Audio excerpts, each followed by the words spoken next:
tired of offending people who don't believe in Jesus. Oh, what will I think? Who cares? Let's tell them the truth.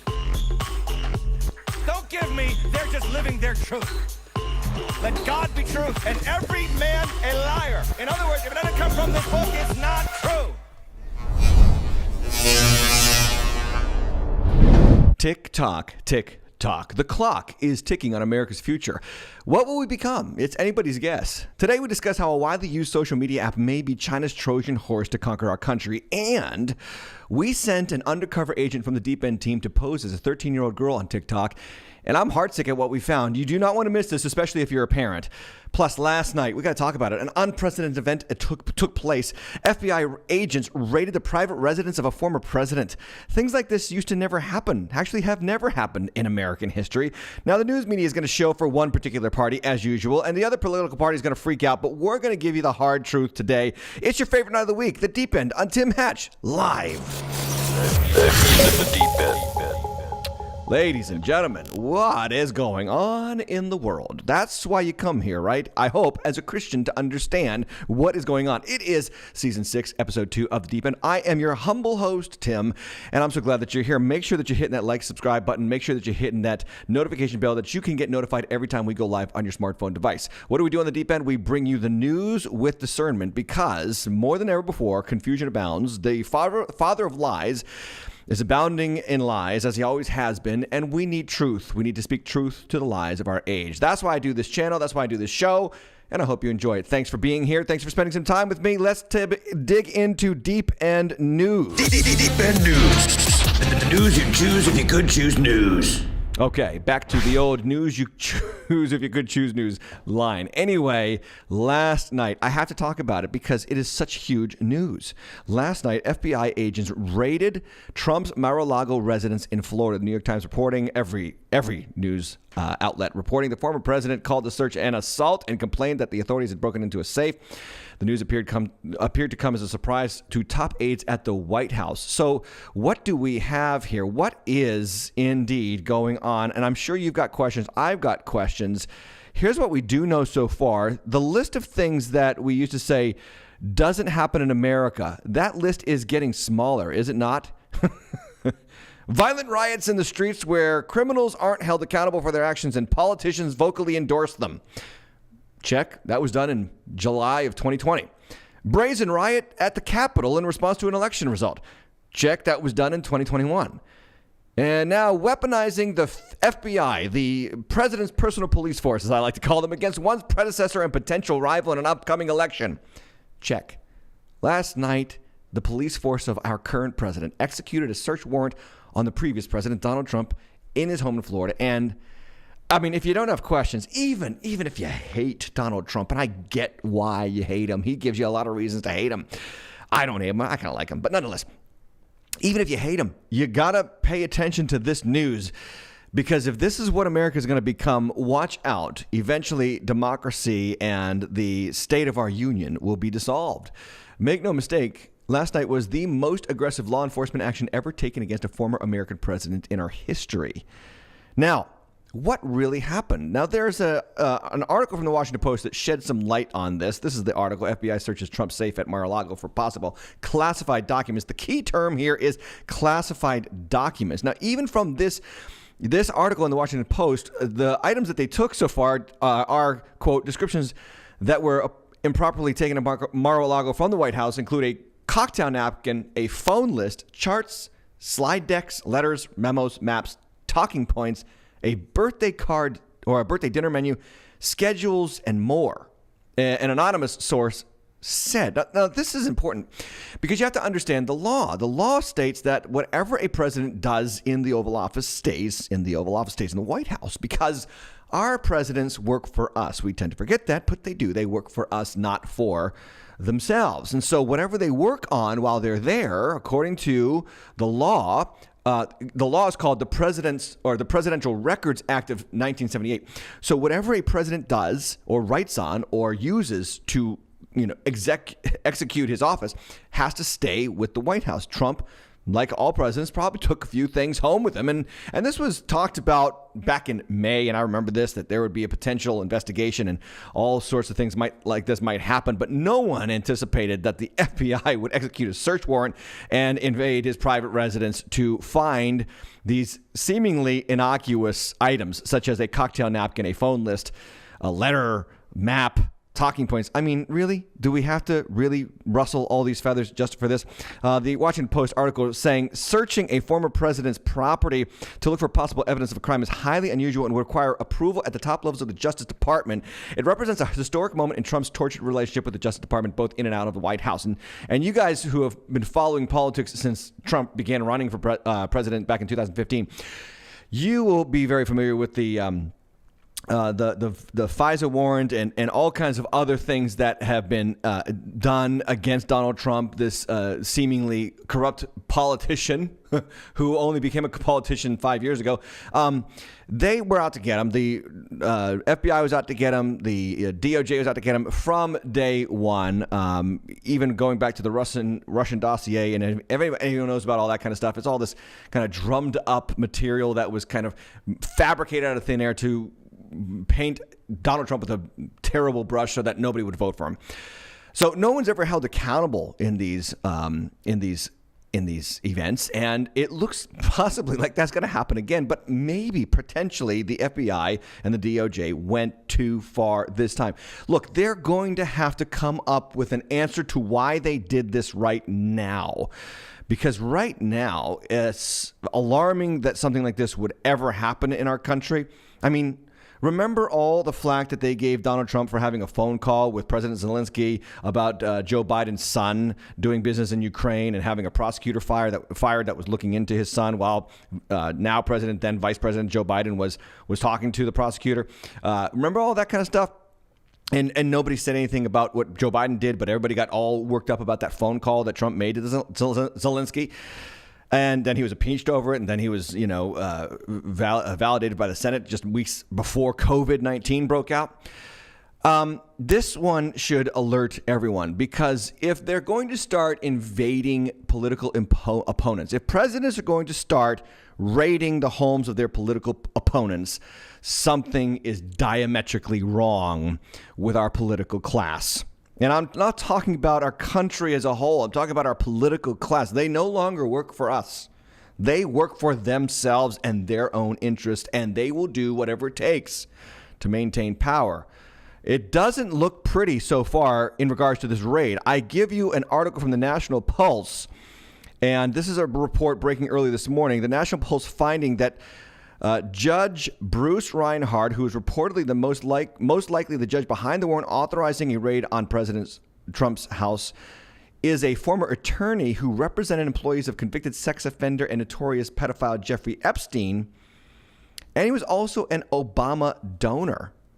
This is not on the screen. The National Post can also reveal that Judge Reinhardt has donated to the campaigns of former President Barack Obama and to the establishment opponents of Donald J. Trump, including the 2016 election, giving funds to Jeb Bush or making donations to Jeb Bush. Now, that question, that article right there raises a lot of questions. What's going on in that this very partisan federal judge initiated or gave the sign-off on this warrant that is now giving permission to the FBI to raid a former president's house, when it seems that that judge is completely partisan in all of his political ambitions?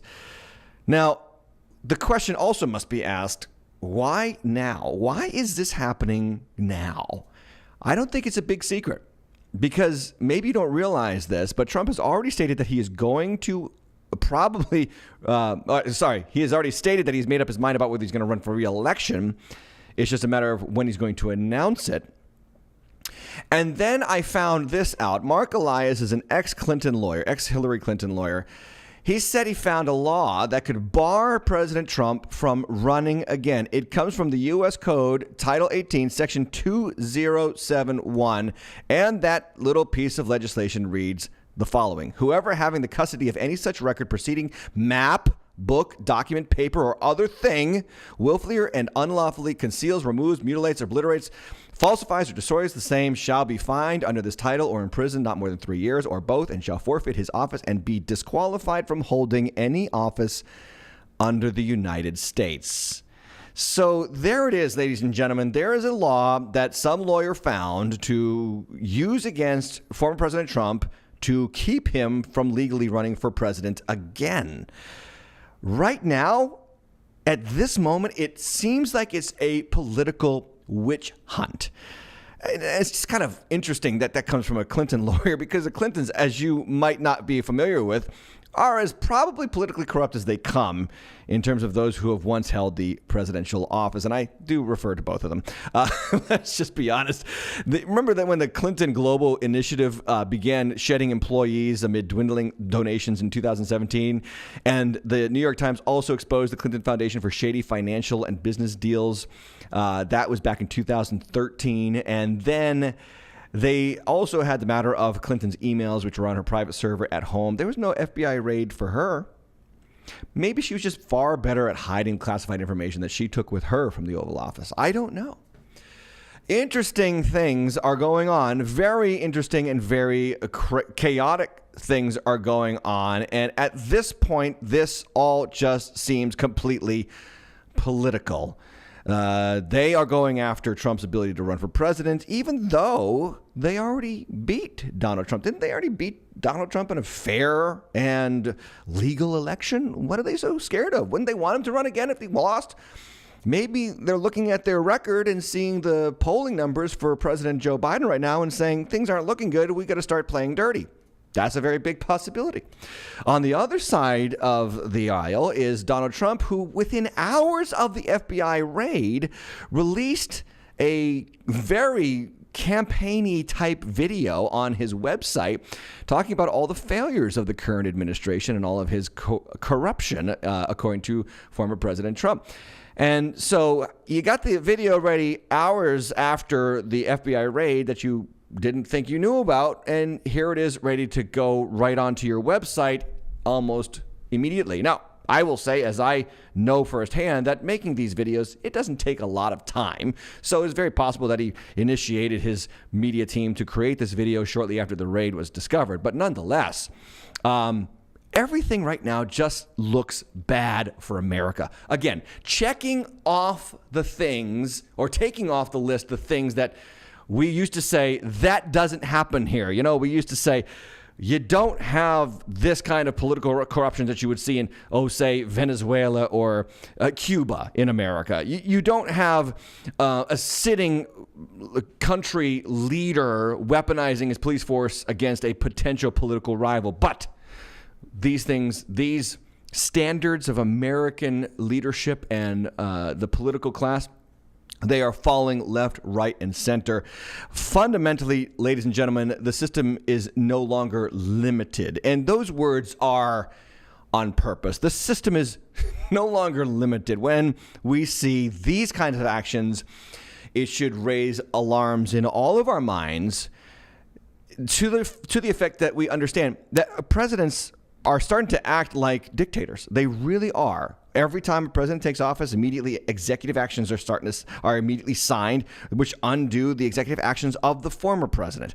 Now, I've seen this happen over the course of my life exponentially. I'm 45 years old, right? 45? Anyway, I've seen this happen throughout my lifetime. Presidents are becoming more and more and more like a figurehead of all of our hopes and dreams. This is a very big problem for American governance because we believe in limited government. At least our founders did. Our founders wanted our government to be effective but very limited. And so thus all the ways in which Congress can stop the president from doing something and all the ways that a president can stop Congress from doing something, right?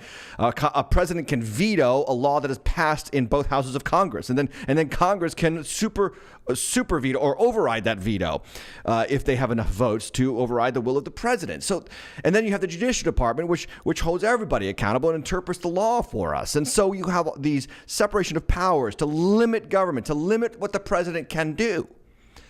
So I'm reading a book right now, and I highly recommend this book. It's called The Storm Before the Calm. The Calm Before the Storm. The Calm Before the Storm. A fantastic book about what it was that kind of shifted the American mindset from understanding how our limited government works to let's just give the president all the power to do what we want him to do. And really, the book makes the argument that the nuclear bomb changed everything, because the nuclear bomb had to be used swiftly in the case of the Cold War with the Soviet Union.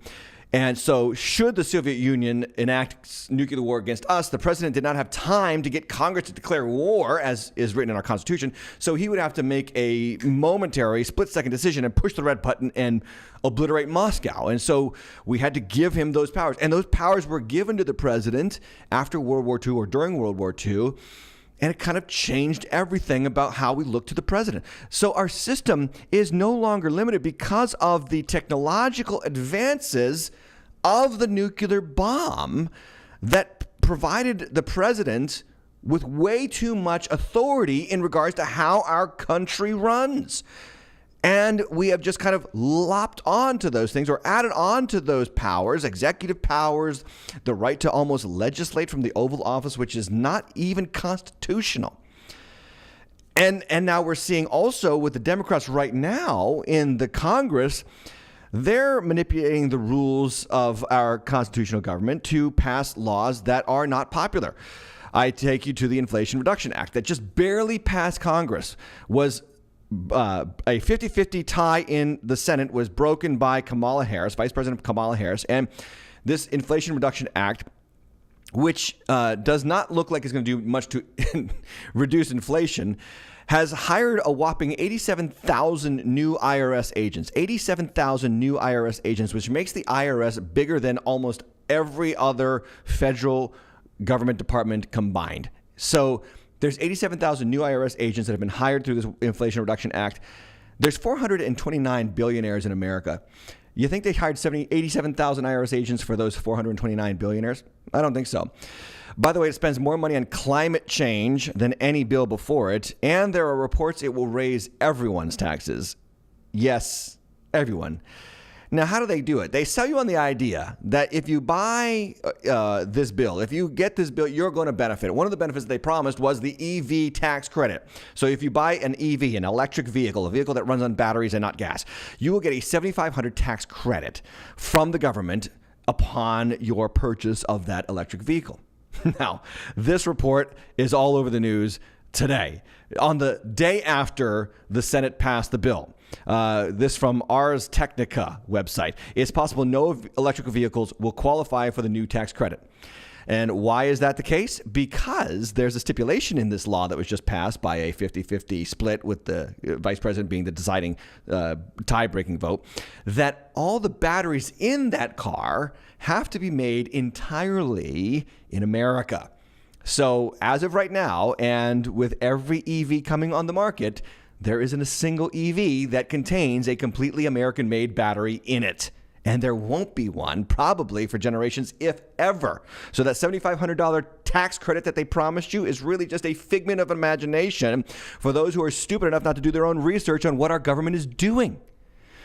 And ladies and gentlemen, this is what you call a broken American system, a broken governmental system. It's no longer limited. It has decided that it has far more powers than it should.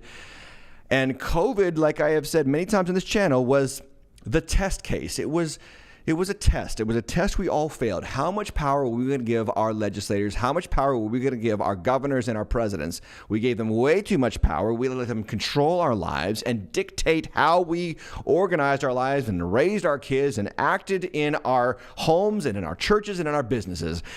And now the government is reacting with greater pride and arrogance and unaccountability.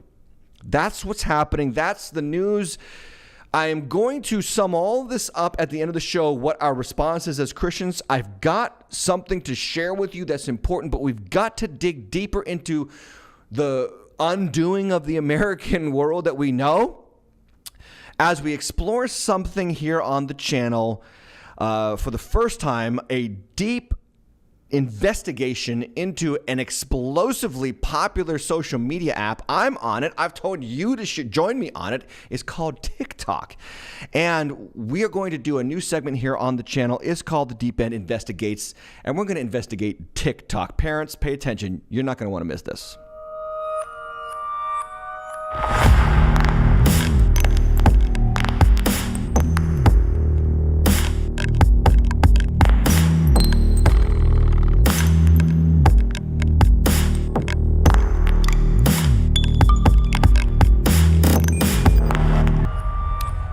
TikTok might be the Trojan horse China needs to one day dominate the United States. We are in the midst of another Cold War. It is Cold War Part 2, and we have to stop denying it.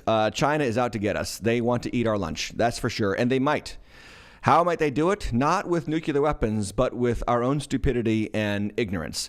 So TikTok is this fabulously popular social media app. And like I said, when you see that sign or that symbol, I want you to look at this symbol.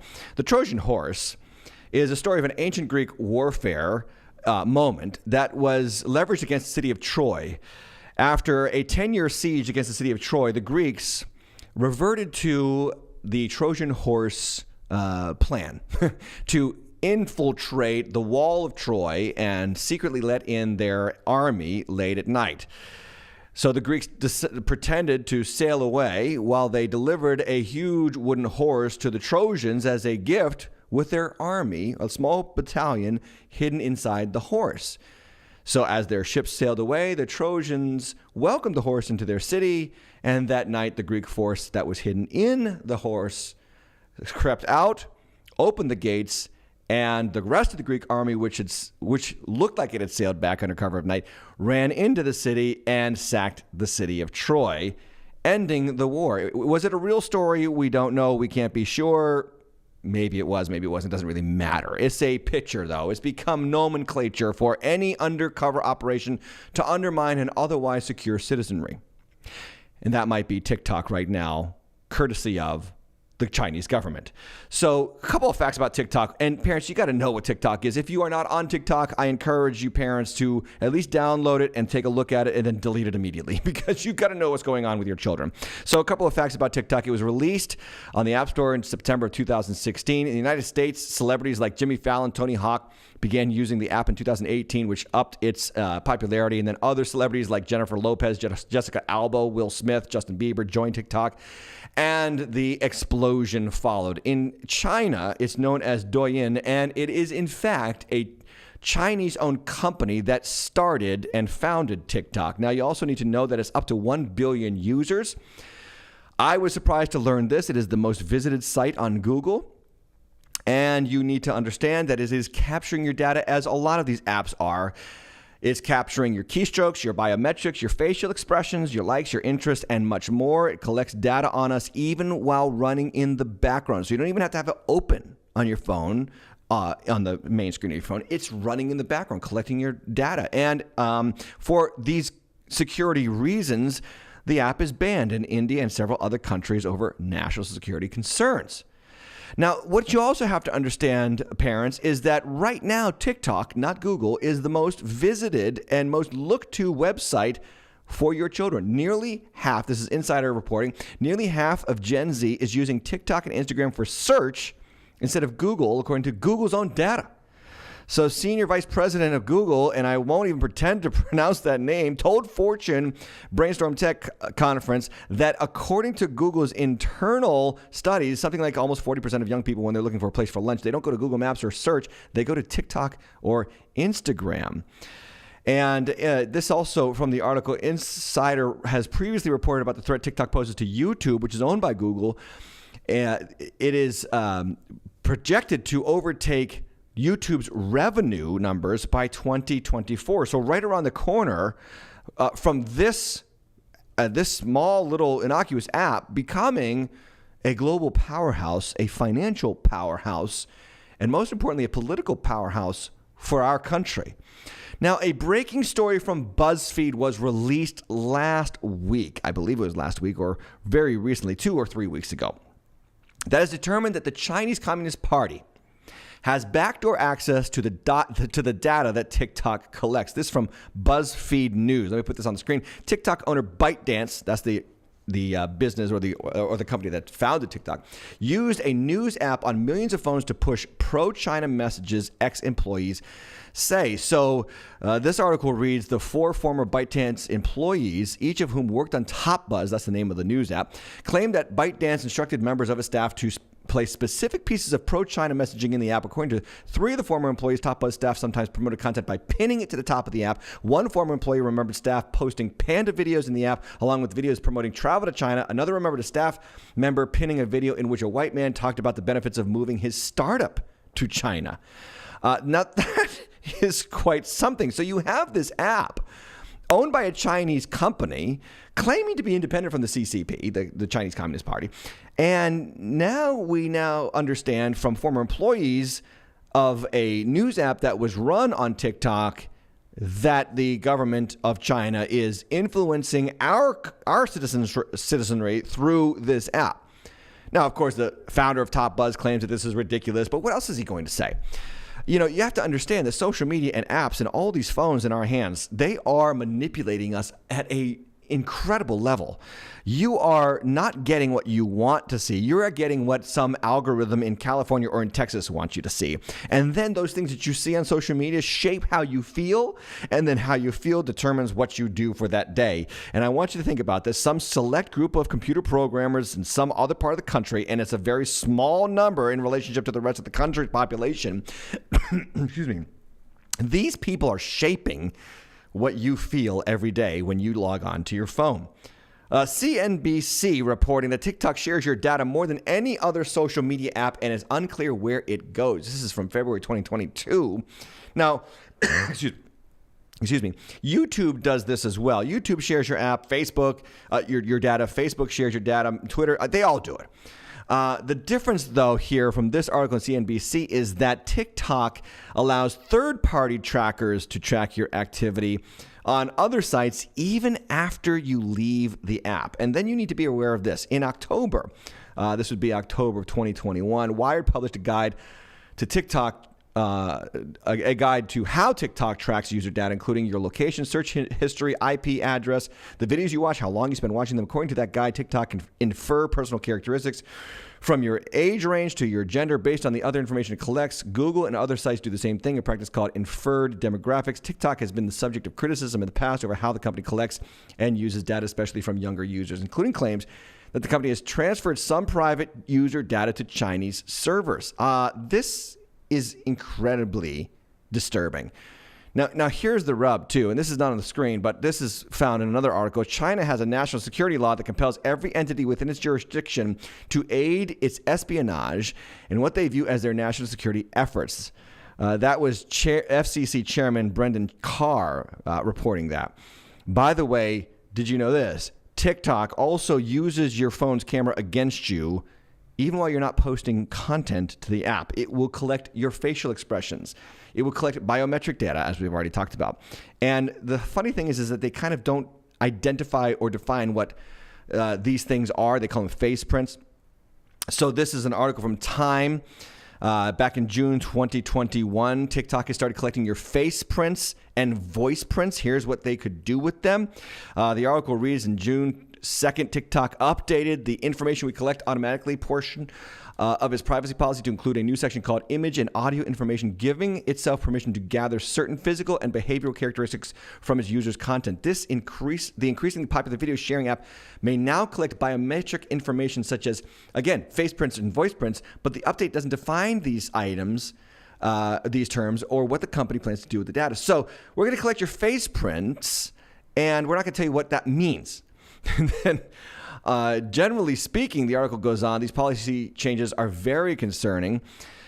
Douglas Cuthbertson, I don't know how that last name is pronounced, a partner in Leif Cabrasser's privacy and cybersecurity practice group, tells Time, quote, the changes are vague in a lot of ways. TikTok does not explain what it will do with this biometric information and how and when it will seek consent before taking it, and what it means by face prints and voice prints, which aren't defined.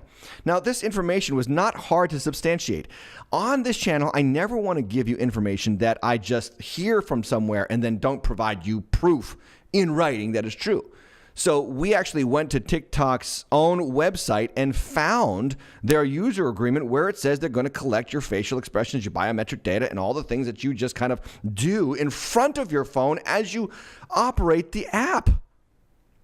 In other words, if you're just innocuously watching TikTok, they're watching your face, watching TikTok, and they're reporting that data to China as well. And then they're going to not just collect your data, they're also going to suggest certain videos to you. But more about the data collection for a moment. The Guardian reports TikTok has been accused of aggressive data harvesting. Is your information at risk?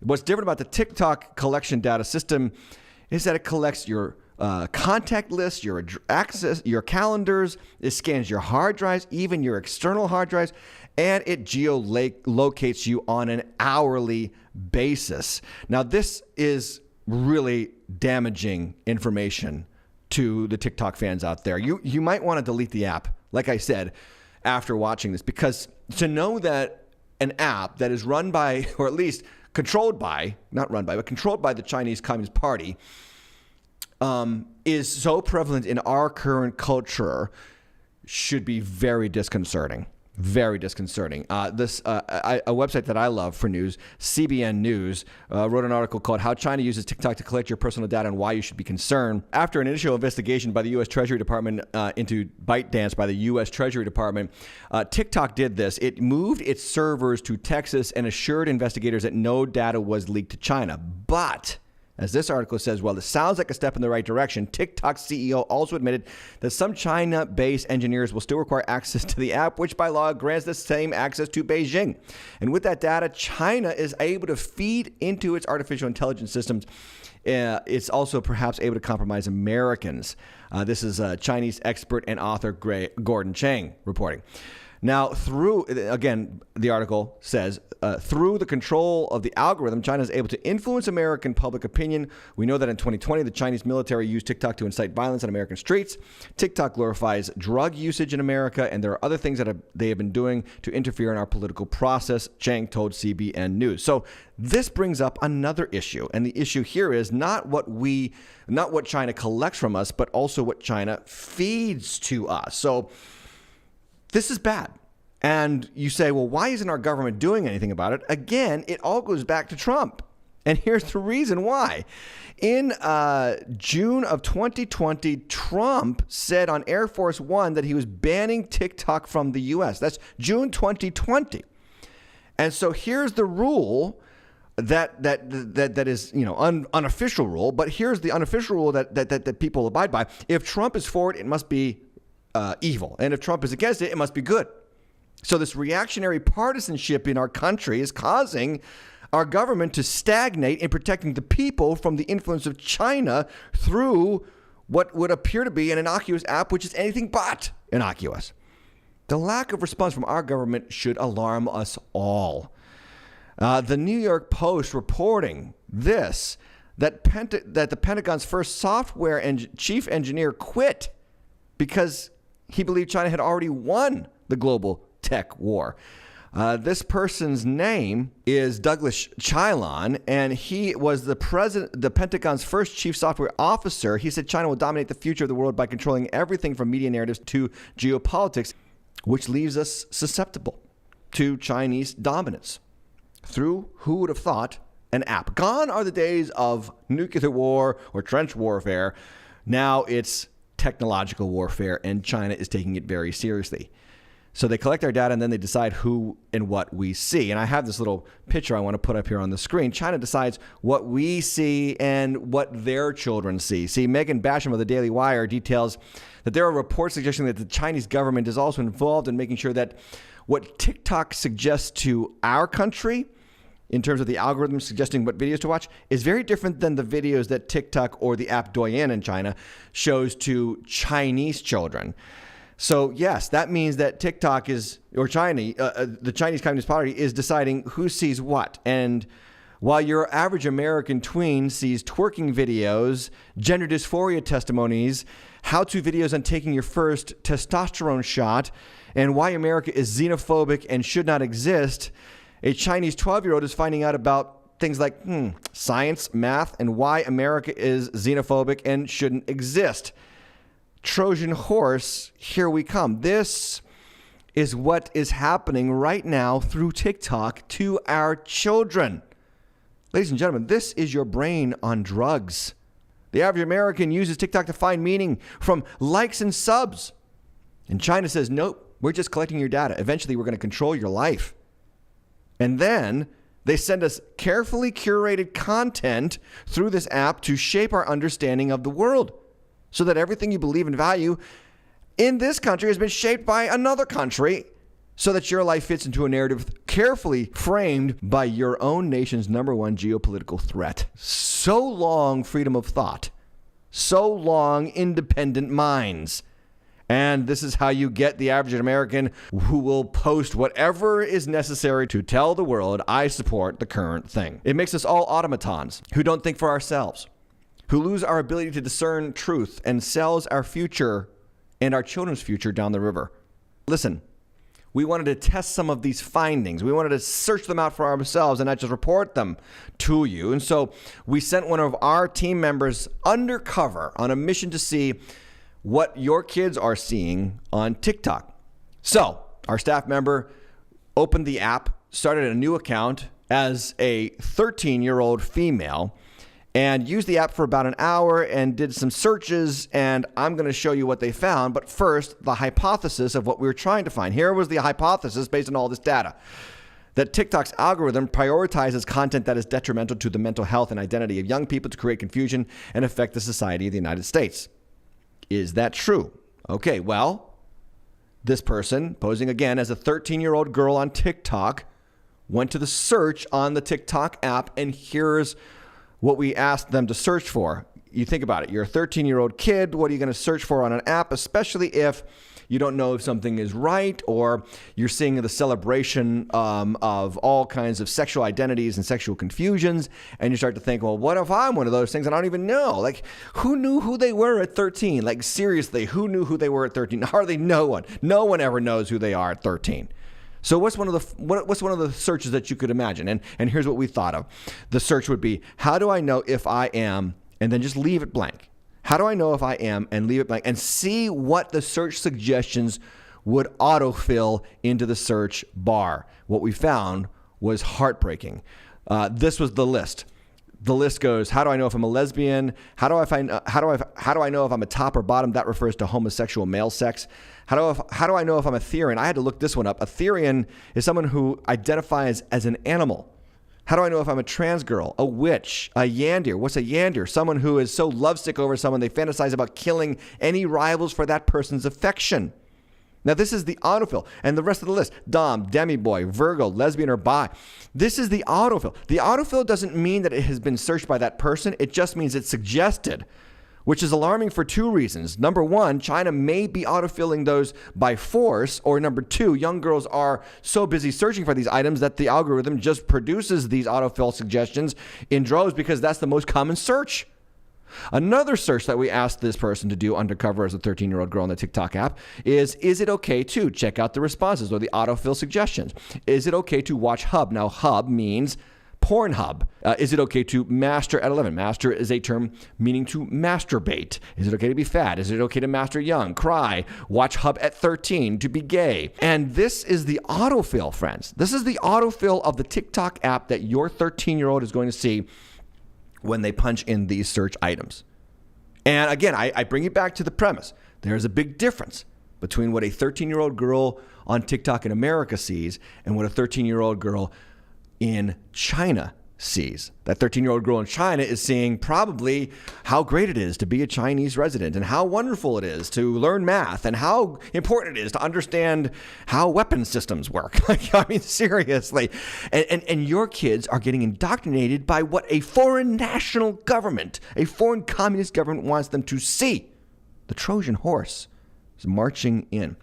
Now, I have more content to give you. And guys, I do this because I care about you, but there are some videos that you cannot make up that we found as a result of these searches. A lot of the videos that we saw as a result of these searches, we cannot show you because they're completely inappropriate for the deep end. But some of them we're going to show you. They are unbelievable. Here is one that popped up in response to, how do I know if I'm a lesbian? Watch this. Attraction is supposed to feel good. Hear that. Hear that. If being in relationships with men isn't appealing to you, if you can't truly see yourself ending up happy in relationships with men, or if your attraction to men makes you uncomfortable, you may be a lesbian. Lesbian isn't a dirty word, and being a lesbian is beautiful. I didn't realize that I could be attracted to men and still choose women. You still have a choice, and you can choose just to prioritize women and date women. The more you know.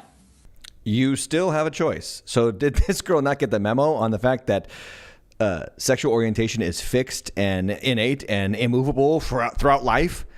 Of course a young girl is going to be confused about sexual attraction. That's called puberty. That's called growing up. But now it is this mantra of our generational obsession with self-love and self-fulfillment that has twisted our children's minds through this app. And that's the kind of content that they're going to see on a regular basis. Here's another example, and this one is even more heartbreaking. How do I know if I'm a witch? Watch this. Want to know how to tell if you're a witch? My name is Jen Marie. I am a high priestess and witchcraft educator specializing in shadow work and teaching new grooms. Witchcraft is a choice. I'm getting this question so much. It is a choice. Anyone who practices witchcraft was called to practice witchcraft. They were compelled to do so, and that's when they had their witch's call. Everyone this practice has had a witch's call. It just hasn't happened in mass like this before. Not that I've ever heard of. And everyone's practice is going to look a little bit different. It's supposed to. And yes, my approach to witchcraft is unconventional. It's because of my experiences. And though, yes, you do have to initiate into different traditions, you can still practice witchcraft without being initiated into a tradition. Intuitive witchcraft is very much a thing. And yes, there is such a thing as bloodline witches as well. But you don't have to be born into a magical family to be a witch. It's a choice. Okay, again, are you picking up on the familiar refrain? It's a choice. It's about you. It's about what you feel like. And particularly in that video, you know, you might have this family that's like this, like maybe conservative Christian, God forbid, or witch forbid, whatever. And you don't have to worry about being tied to them. You can just join some cult. Crazy. Here's one last one I want to show you. How do you know if you're trans? Watch. How do you know if you're trans? Well, for starters, the way you can diagnose it is typically gender dysphoria, which is the feeling of that something on your body isn't correct because you want it to be the opposite gender, or just a feeling that something's wrong on you. For instance, I get a lot of gender dysphoria for my shoulders because they're small and very feminine because I haven't started testosterone yet. I also get gender dysmorphia about my voice. But not all trans people have dysphoria. Being trans is about being who you are and not identifying with the gender that you were assigned at birth because of how it affects you mentally. For instance, if I were to identify as a girl right now and like have long hair and wear makeup and wear girl clothes and all that stuff like that, like I would probably be dead, to be honest. Shocking. I know. It's unbelievable what's being fed into our kids' brains, into their eyes. And parents, you've got to own this. You've got to own, especially parents of young girls. I mean, I know what it was like to be a 13-year-old boy. I can't imagine what it would be like in my generation to be a 13-year-old girl, and now to be a 13-year-old girl. Absolute confusion. The media, the political powers, the universities, the educational system, all seeking to undermine your identity, your child's identity, to baptize them in this culture of confusion. And parents have got to take ownership. If your kids have a phone and you don't monitor their behavior, that's on you. If you are letting TikTok and the CCP speak into your kid's life, that's a serious abandonment of your duties as a parent.